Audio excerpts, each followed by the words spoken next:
So I just got out of uh, working out at the gym over here. It's 1:32 in the morning uh, on a Monday night or very early Tuesday morning, and I just thought I'd go do some cardio and like any mature adult would do on a weekday when they have work the next day. But I walked out and I saw this parking lot over here. It was like really empty and like peaceful. I was like, oh wow, this is nice. I'm hopped up on those feel-good hormones from working out, and weather's nice, temperature's nice. It's nice and peaceful out here. I just thought I'd make another video because it's been a minute. I don't really know what I'm going to talk about, but I would like to do another life update just to record myself, life and all that for future so I can watch it. I think it's May 3rd. Emmy's going to be here May 18. She's got her K1 visa, fiance visa. Going to get here May 18, the evening of May 18. Going to go to the courthouse May 19 and get our marriage certificate application, and then go to see a Spanish-speaking pastor the evening of May 19th and hopefully get legally married the day after she arrives. Hopefully that all works out without a hitch and no delays or complications. It's 2022, FYI. I'm still a test engineer, contractor for Reviture, who I'm working directly with REI Systems. Don't really like that job still. I've actually been there officially a year now. It was on April 27, it was 1 year. It's May 3rd now. But I'm making more money now, so that's fantastic. So I'm staying at the job even though I don't really like it or care for it. My career aspirations have been completely messed up. I should make another video of specifically only about my career, different jobs I've had. But since, I don't know, whenever I was out in Denver, 2015, 2016, back then I was like dead set, like, Jeff, you have to be a software developer, you have to be a programmer. And ever since then, I was completely dedicated toward that idea. And it's 20, I don't know, like the end of sometime in 2020, I guess, I got a job with Reviture and went through the training program. Actually got a app contract, actually started really working April 27, 2021, and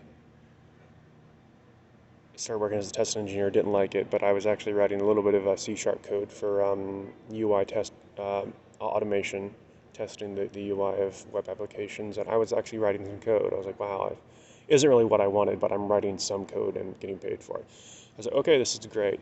But really, I've just been like a manual tester for the past most of this past year. That's what I'm doing. I'm doing like manual testing, regression testing, integration testing, just manual testing. I'm the guy who clicks the button. Am I getting an unexpected error when I click the button when I go to the next page, when I upload this data? That's what I do. That's not what I want to do. That's boring. And then I was like, I don't want to be a software developer. I don't want to have to deal with, it's like a constant changing environment. You always have to study after work, and I'm not passionate about code. I think code is pretty interesting. I built like a bunch of little small toy projects, CRUD applications, and it's fun. It's interesting to actually build something that you want and that you see something created from nothing and it actually does something useful. That's pretty cool. But I'm not passionate about it. It's not what it's not what I dream about at night. So I got the idea but I like SQL. That's the language you use, sort of the language you use for interacting with databases. It's simpler programming. It's still programming, but it's less complicated.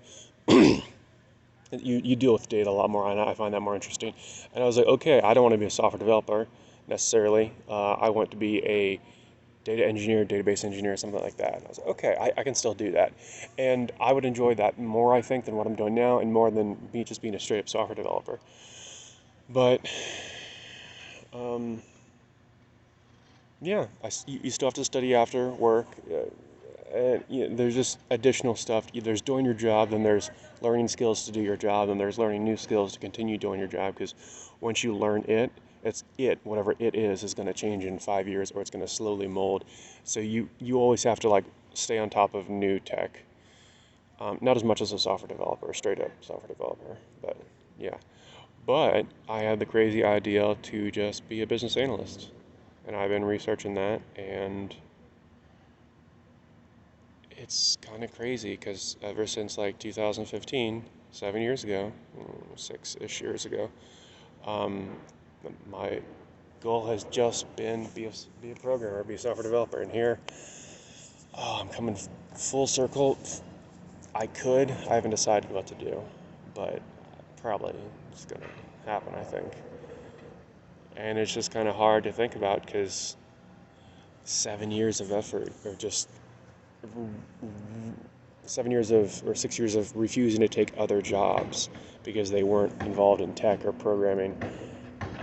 It's kind of a bitter pill to swallow. It's like, man, I've not been like working at a real job for so long just because I wanted to chase this goal. And 6 years later, I found out I don't really even want that goal that much.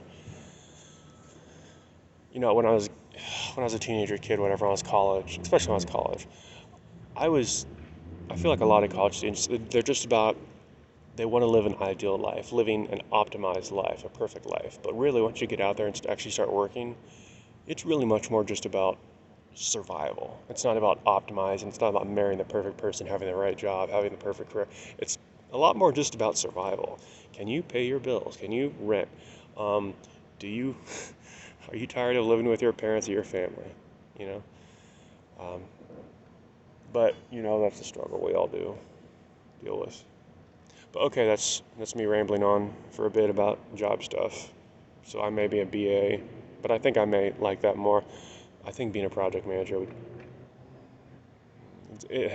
definitely has its own set of headaches, bigger headaches, but I think it could be more fulfilling, interesting, harder. But yeah, everything's hard. That's worth doing. So that's job stuff. That's enemy stuff. I don't know. What else is there going on? That's just what life has been going on. That's what has been happening, really. Job stuff and enemy stuff. I told myself I didn't want to become my parents, just go to work, come home, chill, go to sleep, and repeat, but that's pretty much what I do. I'm an adult now. You got a lot of freedom, but a lot of responsibility. But life is good. I'm extremely fortunate in the grand scheme of things. You just always think about things that aren't exactly perfect. But I'm very fortunate in the grand scheme of things. I feel like there should be more to talk about. Something much more in depth than just the basic, concrete, obvious life stuff.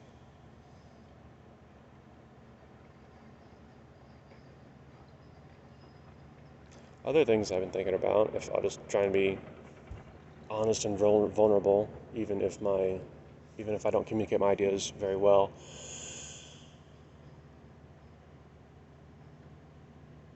I guess I've been thinking in life, there's things you have to do that you can find fulfillment in doing, and that's good and honest. Things you have to do. Then you kind of get philosophical and like, what could I do to help or make things better? What could I do to get existential fulfillment, if I'm using the word right? Spiritual fulfillment. I don't know if I've talked about this on a video before, but in the past I read a book by Sam Harris. He's a famous atheist. Letter to a Christian Nation, or Letters to a Christian Nation. I think about a third of it was easily. It's basically just about a book about his critiques about Christianity, or no, not Christianity, just in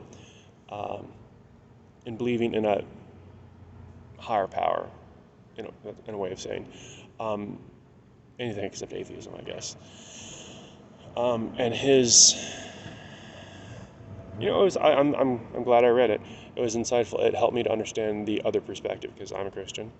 And I think about a third of the book was easily dismissed, not, easily dismissed arguments.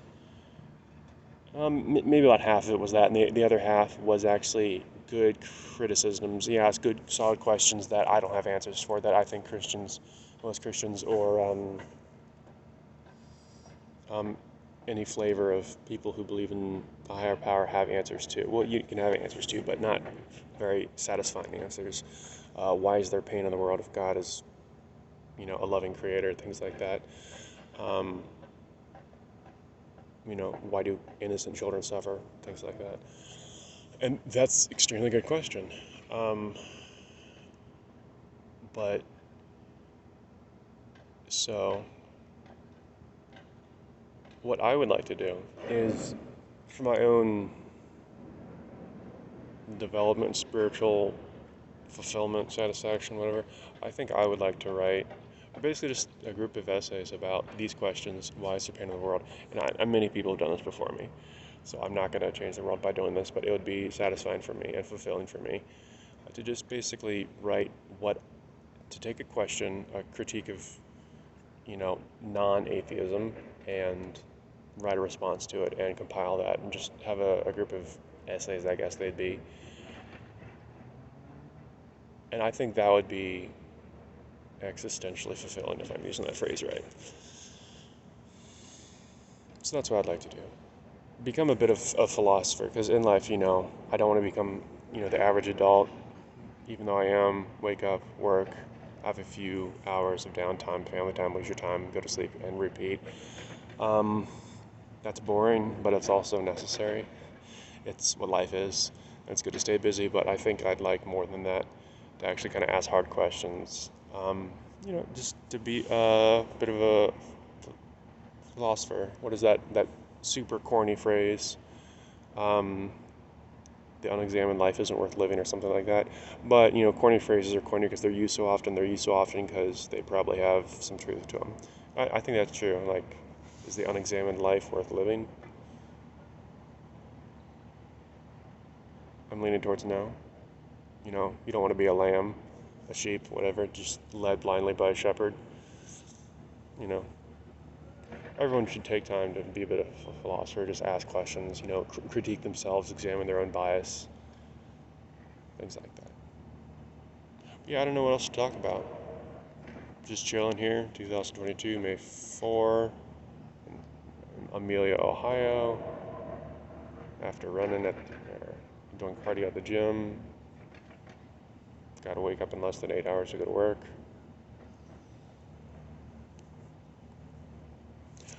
But it's worth it. I think taking time to actually stop and stop the flow of events in your day and be alone and just kind of experience the moment, I think that's extremely worthwhile. I don't do that too much, and I've told myself in the past I want to do that. That you can just stop what you're doing and just kind of take in the moment, realize where you're at in life, rather than just going through the daily grind. Just reflect on whatever comes to mind. You know, to actually do the examination of life to make it worth living. So this is me trying to make my life worth living. So that's me. Well, it'd be cool if I do another video about random jobs I've had, and especially when Anime gets here. That'd be fun. Peace until later.